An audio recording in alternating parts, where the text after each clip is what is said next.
Volume 1, Chapter 14. Some change of countenance was necessary for each gentleman as they walked into Mrs. Weston's drawing-room. Mr. Elton must compose his joyous looks, and Mr. John Knightley disperse his ill-humour. Mr. Elton must smile less, and Mr. John Knightley more, to fit them for the place. Emma only might be as nature prompted, and show herself just as happy as she was. To her it was real enjoyment to be with the Westons. Mr. Weston was a great favourite, and there was not a creature in the world to whom she spoke with such unreserve as to his wife, not any one to whom she related with such conviction of being listened to and understood, of being always interesting and always intelligible, the little affairs, arrangements, perplexities, and pleasures of her father and herself. She could tell nothing of Hartfield, in which Mrs. Weston had not a lively concern, and half an hour's uninterrupted communication of all those little matters on which the daily happiness of private life depends, was one of the first gratifications of each. This was a pleasure which perhaps the whole day's visit might not afford, which certainly did not belong to the present half-hour. But the very sight of Mrs. Weston, her smile, her touch, her voice, was grateful to Emma, and she determined to think as little as possible of Mr. Elton's oddities, or of anything else unpleasant, and enjoy all that was enjoyable to the utmost. The misfortune of Harriet's cold had been pretty well gone through before her arrival. Mr. Woodhouse had been safely seated long enough to give the history of it, besides all the history of his own and Isabella's coming, and of Emma's being to follow, and had indeed just got to the end of his satisfaction that James should come and see his daughter, when the others appeared, and Mrs. Weston, who had been almost wholly engrossed by her attentions to him, was able to turn away and welcome her dear Emma.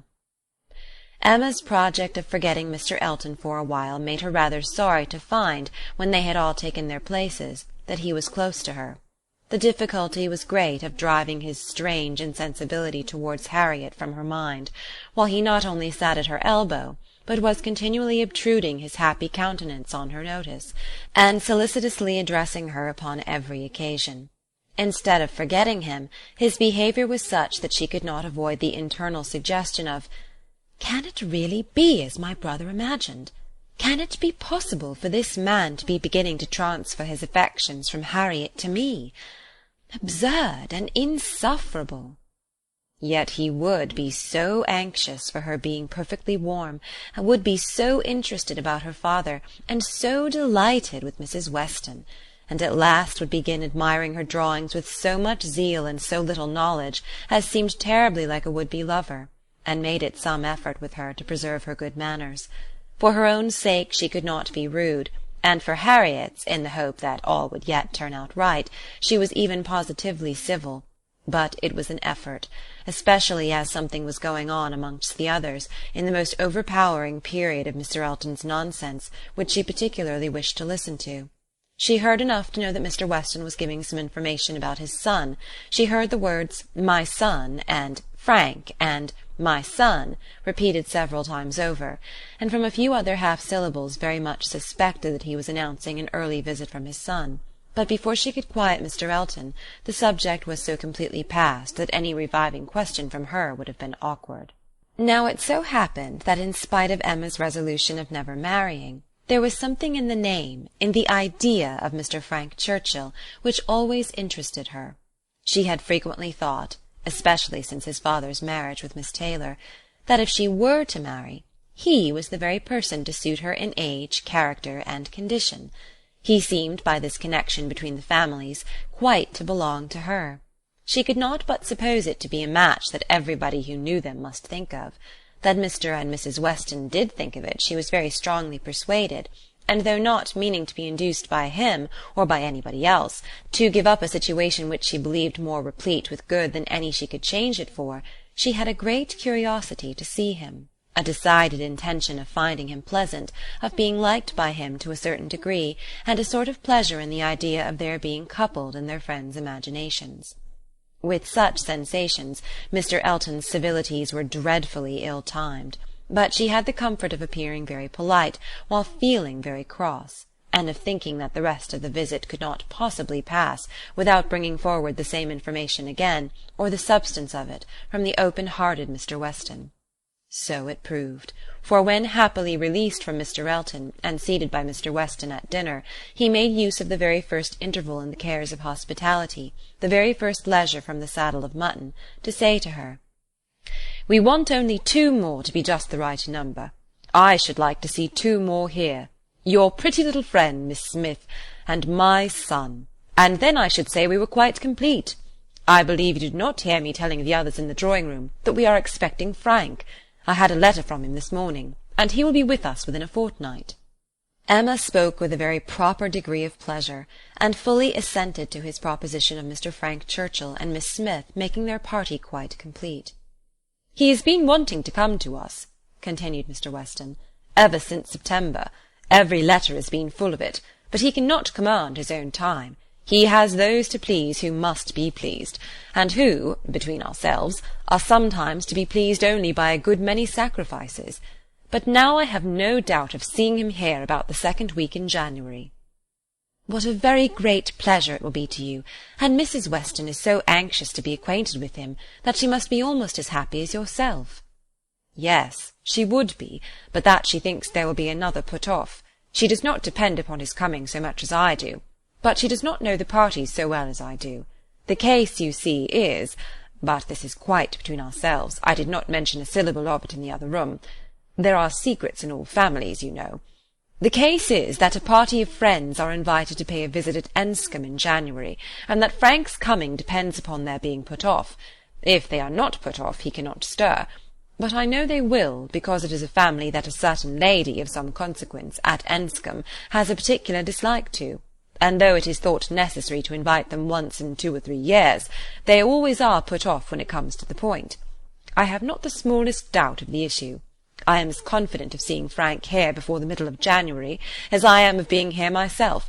But your good friend there," nodding towards the upper end of the table, "has so few vagaries herself, and has been so little used to them at Hartfield, that she cannot calculate on their effects as I have been long in the practice of doing." "I am sorry there should be anything like doubt in the case," replied Emma, "but am disposed to side with you, Mr. Weston. If you think he will come, I shall think so too, for you know Enscombe." "Yes, I have some right to that knowledge, though I have never been at the place in my life. She is an odd woman. But I never allow myself to speak ill of her on Frank's account, for I do believe her to be very fond of him. I used to think she was not capable of being fond of anybody except herself, but she has always been kind to him, in her way, allowing for little whims and caprices, and expecting everything to be as she likes, and it is no small credit, in my opinion, to him that he should excite such an affection, for though I would not say it to anybody else, she has no more heart than a stone to people in general, and the devil of a temper." Emma liked the subject so well that she began upon it to Mrs. Weston very soon after their moving into the drawing-room, wishing her joy, yet observing that she knew the first meeting must be rather alarming. Mrs. Weston agreed to it, but added that she should be very glad to be secure of undergoing the anxiety of a first meeting at the time talked of. "For I cannot depend upon his coming. I cannot be so sanguine as Mr. Weston. I am very much afraid that it will all end in nothing.